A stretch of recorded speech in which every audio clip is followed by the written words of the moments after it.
My name's Laura, and I'm the younger of two sisters in what you might call a blended family. But blended implies some kind of harmony, and let me tell you, there wasn't much of that growing up. My mom had been married before, to some guy who died when my half-sister was 5. Then she met my dad, they got hitched, and pop. Out I came a year later. Sounds like a neat little package, right? Wrong. See, my mom had this house she inherited from her first husband. Nice place, nothing too fancy. She also owned a sewing factory. After she and my dad tied the knot, she asked him to help run the business. They made a good team, I'll give him that. Dad handled the money stuff, Mom took care of making things and dealing with people. They doubled the company's profits in no time. I remember overhearing them talk about the future once when I was little. They were in the kitchen, thinking I was asleep. I hope the girls will take over someday, Mom said. Keep it in the family, you know? Dad agreed. That'd be great. Laura's got a good eye for design already. And Sarah's sharp with numbers. Little did they know, Sarah had other ideas. My dear half-sister never let me forget that everything, the house, the business, even the damn spoons we ate with, belonged to her and Mom. This is my house, she'd say, blocking the door to her room. You're just living in it, 'cause your dad mooches off Mom. I was too young to understand why she was so mean. I just wanted to play with her cool toys or borrow a pencil to draw. But every time I touched something, she'd snatch it away. That's mine, she'd screech. My real dad bought it before he died. You can't have it. Mom tried to stop her. Sarah, honey, that's not nice. Laura's your sister. Half-sister, Sarah would spit back. And she gets everything. It's not fair. Dad never said much during these fights. He'd just pat my head and tell me to ignore her. But how could I? She made my life hell. One day, I found some colored pencils in the living room. I was so excited, finally, I could draw the beautiful dresses I saw in my head. I started sketching, lost in my own little world. Then Sarah stormed in. Those are mine, she yelled, grabbing the pencils. Before I could stop her, she tore up my drawings. I ran to Mom, sobbing. She hugged me tight and marched over to Sarah's room. That's enough, I heard her shout. You will not treat your sister this way. But nothing changed. Sarah kept finding ways to remind me I didn't belong. And as we got older, it only got worse. As we grew older, my parents tried their best to keep the peace. They'd buy us the same clothes, give us equal gifts on holidays. But it was never enough for Sarah. Laura's sweater is softer, she'd complain. Or, her necklace has more jewels. You always give her the best stuff. It didn't matter that it wasn't true. In Sarah's mind, I was the favorite, the interloper stealing her rightful place. When I was about 10, my parents decided to sell the old house and buy a bigger one. I remember the day we moved in, how excited I was to have my own room. This is amazing, I squealed, twirling around the empty space. Sarah appeared in the doorway, her face dark. Don't get too comfortable. This house belongs to me and Mom. You're just a guest here. I felt my stomach drop. Even in this new place, nothing had changed. Later that night, I heard Mom and Dad talking in hushed tones. I don't know what to do anymore, Mom sighed. I've tried everything with Sarah. Maybe we should take her to see someone, Dad suggested.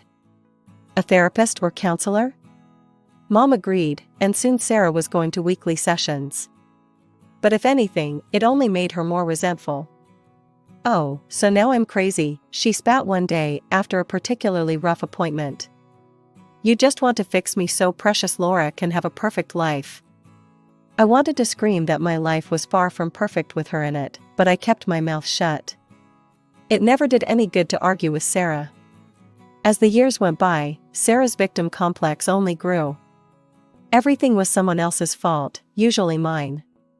She'd complain endlessly about how unfair her life was, how no one understood her. You're all against me, she'd say. You owe me for everything I've been through. I started avoiding her as much as possible, staying in my room or at friends' houses. Anything to escape the constant drama. When Sarah finally graduated high school and left for college in another city, it felt like the whole house breathed a collective sigh of relief. Maybe some time away will do her good, Mom said hopefully. For the first time in years, I felt like I could relax in my own home. No more walking on eggshells, no more surprise attacks of Sarah's jealousy. Those 4 years while Sarah was away at college were the happiest of my young life. I threw myself into my studies, especially art and design.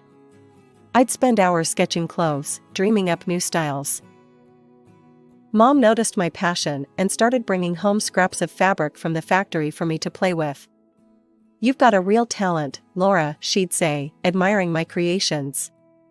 For once, I felt seen for who I was, not just as Sarah's annoying little sister. I started to imagine a future where I could use my skills, maybe even in the family business. After graduation, I'd been accepted to a college in another city to study design, which was a dream come true. The night before I left for college, Mom and Dad sat me down for a talk. "We're so proud of you, Laura," Mom said, her eyes misty. "You know we support your dreams, right?" I nodded, feeling a lump in my throat.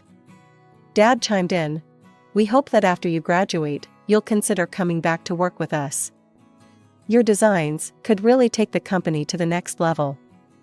I promised to think about it, but honestly, I was eager to spread my wings. The idea of returning to my hometown, where Sarah's shadow still loomed, wasn't exactly appealing. College life was everything I'd hoped for and more. It was during my second year that I met him. Jason. He was a few years older, working on his master's in business. We bumped into each other at a campus coffee shop, quite literally. I spilled my latte all over his shirt. We got to talking, and before I knew it, hours had passed. Jason was funny, smart, and actually listened when I talked about my designs. We started dating soon after.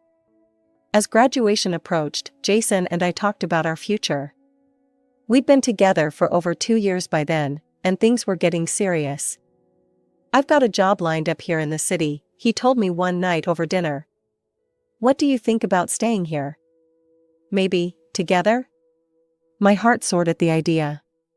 I'd landed a position as a junior designer at an up-and-coming fashion company, and the thought of building a life with Jason away from all the family drama was incredibly tempting. But I knew I had to tell my parents face to face. So, we planned a trip back to my hometown. I was nervous about introducing Jason to my family, especially since I knew Sarah would be there too. To my surprise, the visit went better than I could have hoped. Mom and Dad loved Jason, and even Sarah was, well, not exactly warm, but at least civil. She didn't make any snide comments or try to undermine me, which was a first. Over dinner, I broke the news about my job and my plans to stay in the city. "That's wonderful, honey," Mom said, but I could see a hint of disappointment in her eyes. Dad cleared his throat. "Actually, we had an idea we wanted to run by you. What if you opened a branch of our company in your city? You could be in charge of design, create your own line." I was stunned. It was a generous offer, one that would allow me to pursue my dreams while still being part of the family business. "Can I think about it?" I asked. They agreed, and the rest of the visit passed pleasantly. As Jason and I were leaving, Sarah pulled me aside. "Hey, I know things haven't always been great between us," she said, looking uncomfortable. "But I'd like to try and change that. Maybe I could visit you sometime?" I was skeptical, but nodded. "Sure, that'd be nice." Life settled into a comfortable rhythm after Jason and I returned from my hometown. I threw myself into my new job, learning the ropes and impressing my bosses with my designs. Jason and I started talking about marriage, looking at apartments, dreaming of our future together. Everything seemed perfect. Then, about 3 months after our visit home, I got a surprise call from Sarah. "Hey, little sis," she said, sounding oddly cheerful. "I'm in town. Mind if I crash at your place for a bit?" I nearly dropped the phone in shock. Sarah, voluntarily coming to see me? It seemed too good to be true. But I remembered her olive branch from our last meeting and decided to give her a chance. When Sarah arrived, I barely recognized her. Gone was the scowling, resentful girl I'd grown up with. This Sarah was all smiles and hugs. Over dinner that first night, she dropped a bomb on me. "I've been thinking," she said, twirling pasta on her fork. "Why don't you come back home? We could work together at the family business. It'd be great." I nearly choked on my wine. "What? But I just started my job here. And Jason?" Sarah waved her hand dismissively. "Bring him along. There's plenty of opportunity back home." I shook my head. "Thanks, but no. Actually, Mom and Dad suggested I open a branch here. I'm still considering it." For a moment, I saw a flash of the old Sarah, a tightening around her eyes, a slight downturn of her mouth. But it passed so quickly, I thought I might have imagined it. "Well, if you won't come home, maybe I could stay here a while longer?" she asked. "We've got so much catching up to do." Against my better judgment, I agreed. And to my surprise, living with Sarah wasn't the nightmare I'd expected. She was helpful, even taking over most of the household chores. We'd stay up late, talking about our childhood, laughing over shared memories. It felt like I was finally getting the sister I'd always wanted. One night, over a bottle of wine, Sarah brought up the idea of us working together again. "What if we opened that branch together?" she suggested. "You handle the design, I'll do the business side. We'd make a great team." The idea was tempting. Despite our rocky past, Sarah and I had been getting along so well. And having her business acumen could really help get the new branch off the ground. "Let me think about it," I said, not wanting to commit just yet. As the weeks passed, Jason started coming over more often. At first, I was nervous about how he and Sarah would get along, given our history. But to my relief, they seemed to hit it off. I'd come home from work to find them laughing over inside jokes, or deep in discussion about some business concept. It warmed my heart to see two important people in my life getting along so well. Jason and I set a date for our wedding, just 6 months away. I designed the invitations, carefully curated the guest list, and agonized over every detail of the menu and decorations. Sarah was there every step of the way, offering suggestions and support. Meanwhile, Jason and I had decided to open the branch of my family's company after the wedding. Sarah and I spent many evenings discussing our plans, getting more excited with each conversation. "We're going to make an amazing team," Sarah said one night, clinking her wine glass against mine. 2 months before the big day, I was juggling work, wedding prep, and future business plans. Life was hectic, but wonderful. Then came the call that changed everything. "Laura, it's Dad," his voice sounded strained over the phone. "Your mother, she's not well. She's been feeling poorly for a while, but you know your mother, always putting on a brave face." He paused, and I could hear the worry in his silence. "I'm struggling to keep up with everything, the business, the house." I didn't hesitate. "I'm coming home. Right now." When I told Sarah, she sighed. "I wish I could come with you, but I've got some important meetings I can't reschedule." I was surprised by her reluctance, but didn't push it. "It's okay. I'll keep you updated." The situation at home was worse than I'd imagined. Mom looked pale and fragile, nothing like the vibrant woman I remembered. The doctor's diagnosis was devastating, a tumor, requiring immediate surgery. I threw myself into action, taking over household chores, helping Dad with the business where I could, and most importantly, being there for Mom. I arranged to work remotely, squeezing in design work between hospital visits and home care. The days blurred together in a haze of worry and exhaustion. But finally, there was good news: the surgery was successful, and Mom was recovering well. Through it all, I tried to stay connected with Jason. We'd video chat daily at first, his face a comforting presence on my screen. "How's your mom doing?" he'd ask, his brow furrowed with concern. "Better today," I'd reply, forcing a smile. How are things there? Is Sarah behaving herself? He'd laugh and assure me everything was fine, but as the days passed, our conversations grew shorter and less frequent. I told myself it was just the stress of the situation, that things would go back to normal once I returned home. But a month into my stay, the video calls stopped altogether. My messages went unanswered. The silence was deafening. The gnawing worry in my gut wouldn't let up. After days of unanswered calls and messages, I couldn't take it anymore. I had to see Jason, to find out what was going on. I caught the next flight out, my mind racing with possibilities. Maybe Jason was sick. Maybe he'd lost his phone. Maybe. I didn't tell anyone I was coming. Some part of me wanted to surprise Jason, to see his face light up when he saw me. The silence that greeted me in my apartment was eerie. Then I heard it, a muffled giggle from the bedroom. Our bedroom. I wish I could say I hesitated, that I didn't barge in like some crazed person. But I did. And what I saw, God, I'll never forget it. Jason and Sarah. In our bed, naked and entwined. For a moment, the world stopped. I couldn't breathe, couldn't think.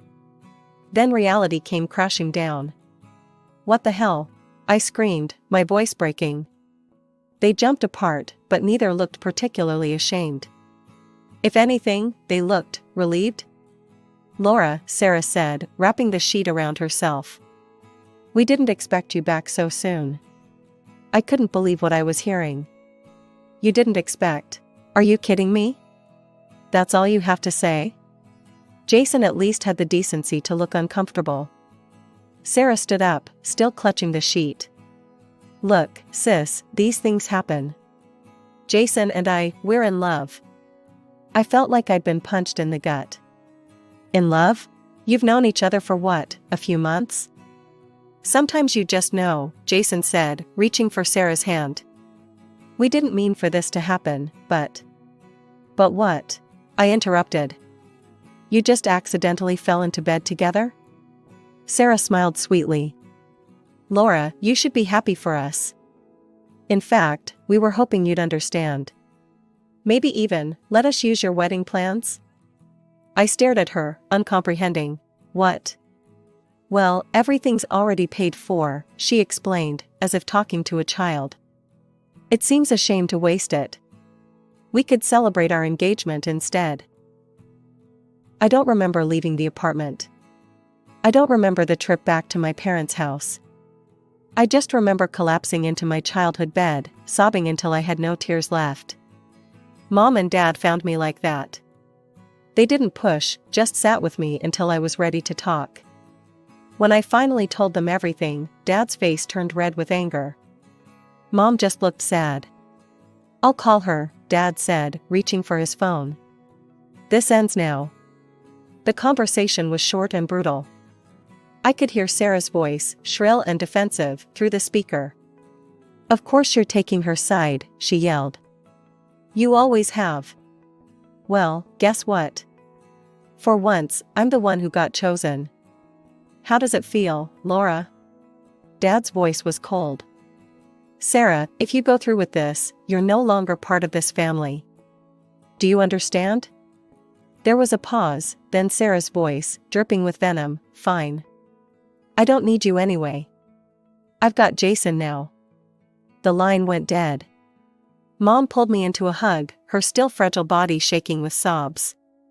I'm so sorry, sweetheart, she whispered. I'm so sorry. I clung to her, feeling like a little girl again. But I wasn't a little girl anymore. I was a woman who'd just had her heart ripped out by the two people she should have been able to trust most in the world. The days following the revelation of Sarah and Jason's betrayal passed in a blur. One moment, I'd be curled up in bed, unable to face the world. The next, I'd be researching lawyers, ready to sue them for every penny I'd spent on the wedding. It was during one of these angry research sessions that my phone rang. An unknown number. Hello? I answered warily. Laura? It's Margaret, Jason's mother. I nearly hung up, but something in her voice stopped me. She sounded devastated. I don't know what to say, Margaret continued. We're so sorry, dear. So very sorry. I listened in stunned silence as she poured out her heart. How shocked and disappointed they were in Jason. How they'd always thought of me as a daughter. How they couldn't believe Sarah could do this to her own sister. We want to make this right, Margaret said finally. We know it won't fix everything, but we'd like to reimburse you for all the wedding expenses. True to their word, a check arrived a few days later, covering every last expense. It was a weight off my shoulders I hadn't even realized I was carrying. As the date of what would have been my wedding approached, I made a decision. I couldn't go back to the city, not yet. There were too many memories, too much pain. Would it be okay if I stayed here for a while? I asked Mom and Dad over dinner one night. Maybe work for the company? They exchanged a look, then Dad smiled. We were hoping you'd say that. We could use your talents, especially in design. And just like that, I had a new direction. I threw myself into work with a fervor that surprised even me. Every sketch, every design, was a middle finger to Sarah and Jason. Look what you gave up, I thought bitterly. Look what you lost. The day of Sarah and Jason's wedding came and went. We didn't attend, of course. I spent the day locked in my office, working on a new line of youth clothing I'd been dreaming up. Months passed. My designs started gaining traction. The youth line was a hit, bringing in a whole new demographic of customers. Within a year, I'd helped increase the company's turnover by $1 million. Sarah and Jason? They were dead to me. I didn't think about them, didn't wonder what they were doing or if they were happy. They'd made their choice, and I'd made mine. 3 years passed in a blur of fabric swatches, design meetings, and growing success. I'd thrown myself into work, using my pain as fuel to drive our family business to new heights. Our company had become a major player in the fashion industry, and I'd made a name for myself as an innovative designer. One balmy summer evening, I was having dinner with Mom and Dad at their place. We were laughing over some silly memory when the doorbell rang. Dad frowned. Are we expecting anyone? I shook my head, a strange feeling of unease settling in my stomach. Mom went to answer the door, and suddenly the air was filled with a voice I hadn't heard in years. Well, look at this cozy family dinner, Sarah sneered, pushing past Mom into the dining room. Glad to see you're all doing so well without me. I stood up, my chair scraping against the floor. Sarah, what are you doing here? She looked different. Haggard, angry, with dark circles under her eyes. Oh, just thought I'd drop by, see how the other half lives, she spat. Especially now that I'm newly single. Dad's eyes narrowed. What happened to Jason? Sarah let out a bitter laugh. Turns out, once a cheater, always a cheater. He left me for his secretary. Ironic, isn't it? I felt a twinge of something, not quite sympathy, but a grim satisfaction. Karma, indeed. I'm sorry to hear that, I said, not entirely truthfully. But why are you here? Sarah's face hardened. I want what's mine. My share of the business. I'm family too, remember? Dad stood up, his voice firm. Sarah, you gave up any claim to this family and this business when you betrayed your sister.